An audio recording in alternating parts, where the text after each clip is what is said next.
Before we get into the making of the tube plates for the boiler, a chap called Peter from Model Steamers came around the other day to run my Stuart number 1 here on his 5-inch diameter vertical boiler.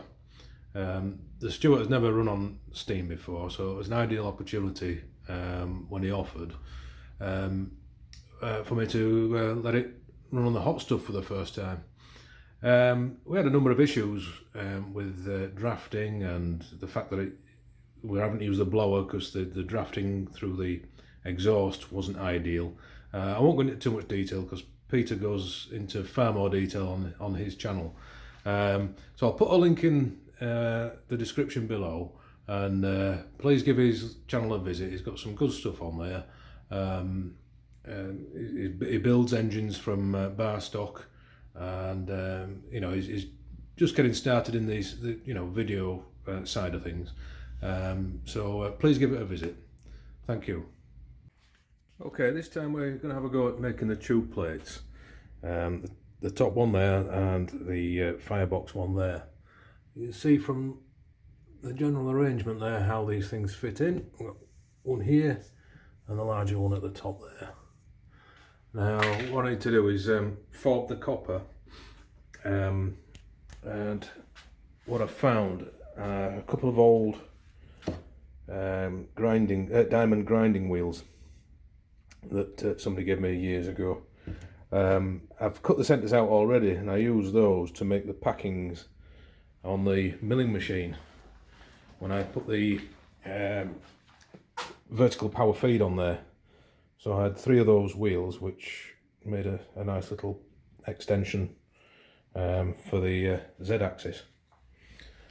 So to repurpose them yet again, what I'm going to do is turn one of them down so it forms the larger of the formers, and use the other to clamp it in place, so we can then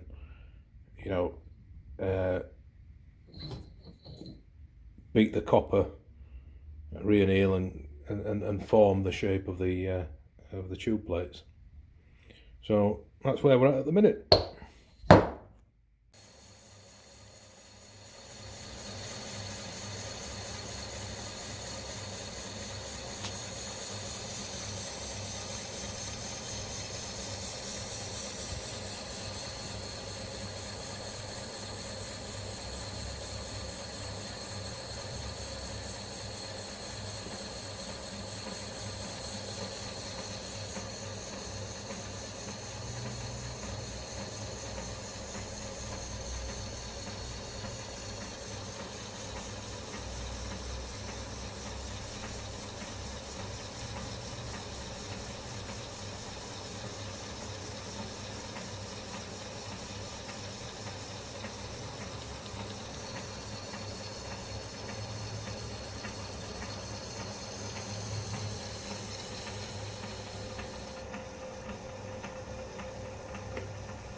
Right, what we've done here is, on these formers, we've drilled a hole at 12mm. It's just less than 12mm, so it's a tight fit on a 12mm bolt.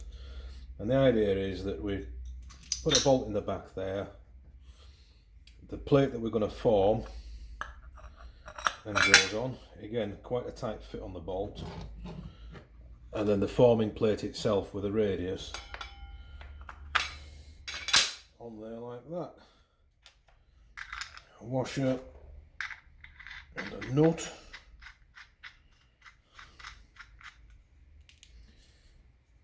And the idea is, once that's clamped, the whole assembly is clamped in the vise and the copper is annealed, we can then form that over to give us the return on the tube plate. So next job, anneal the plate and start bashing the metal. Okay, time to anneal the copper now. It's quite a sizable disc at 7¼ inches. So I'm going to use this oxypropane torch, which should warm it up a sight quicker than the standard smaller torch that I've got, or just a plain gas torch, should I say.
Try and do it evenly so it doesn't warp.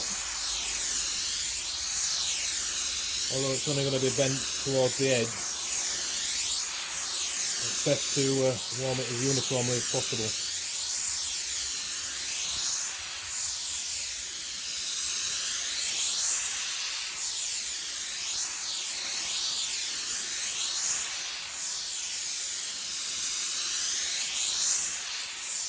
And what we're looking for is a red heat.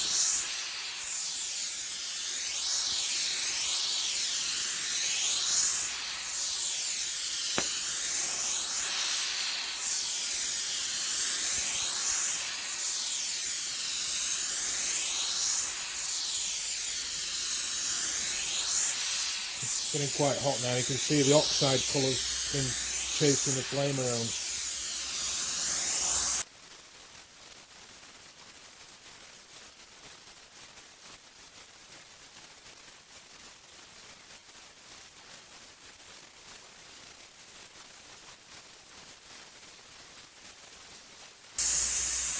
It's actually glowing a dull red now. I don't know whether the camera can pick it up. I can only just pick it up, but then I am red-green colourblind, so I do struggle a little bit.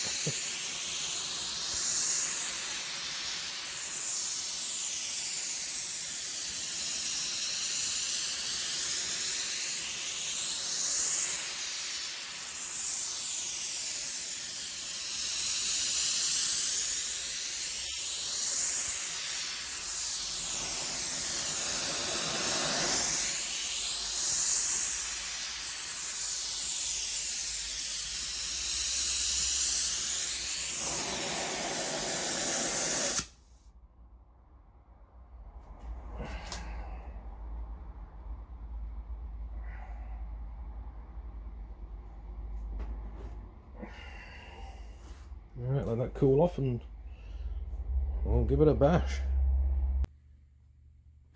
Right, we've got the annealed plate in the vise with its former and backing plate. So, time for the big hammer. Here we go.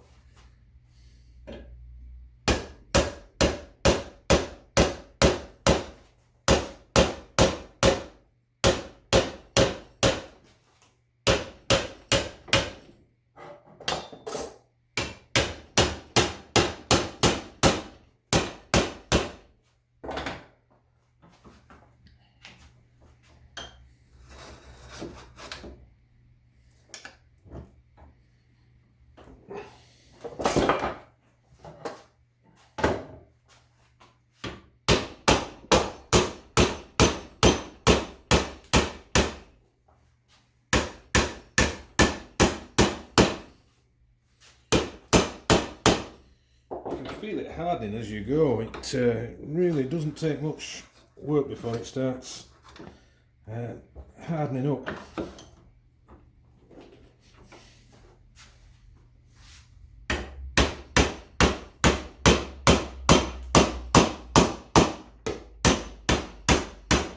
Of course, you don't want to overdo it because you're going to end up splitting the copper.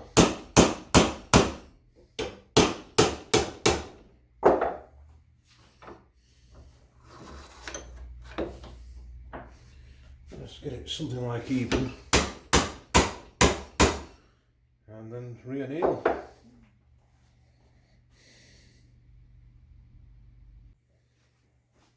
Right, round two.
Quite satisfying, this.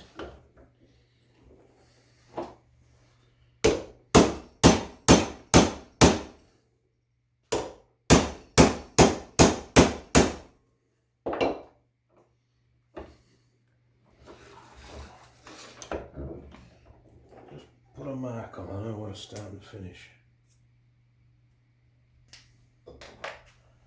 Right.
Getting there.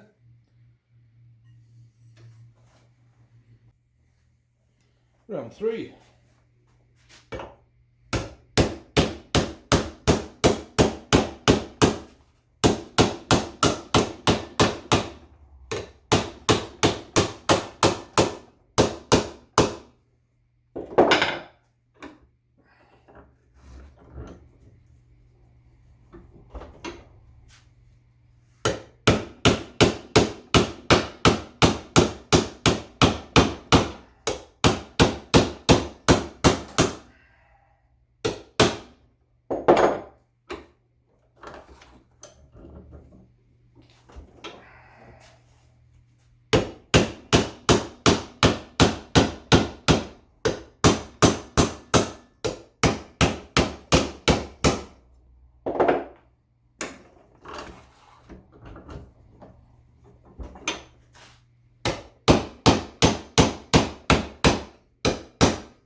Right, after plenty of bashing and annealing, we've finally got to something that looks like this. I think I miscalculated on the bend calculations, because I've got about a good 3/8 too much on this return here than I needed. So I don't know what went wrong there, but better to have too much than too little in this case. I'll sort that out when I do the other end. As you can see, it's turned out quite nice. I'll just try it in the top of the boiler barrel, should I say, and it's trying to go in there. You know, it's not a million miles away, but of course, when you've been bashing this, as it's folded over, the metal's got nowhere to go. So what it does is make this section here thicker than it was originally, and a quick measure, and it's a good 8 to 10 thou thicker than it was originally. So what I'm going to do is mount it back on this former, which will then go in the lathe, and we can turn this diameter down to a suitable diameter that will give us enough clearance for the silver solder. And what I'll also do while it's in the lathe is just trim this back to the correct dimension, so we're not doing we're not taking up space inside the boiler barrel where bushes need to go, because as it stands this is going to get in the way. But yeah, quite pleased with that. It took a bit of doing, but got there in the end, and these aluminium formers worked a treat. So yeah, thanks for watching.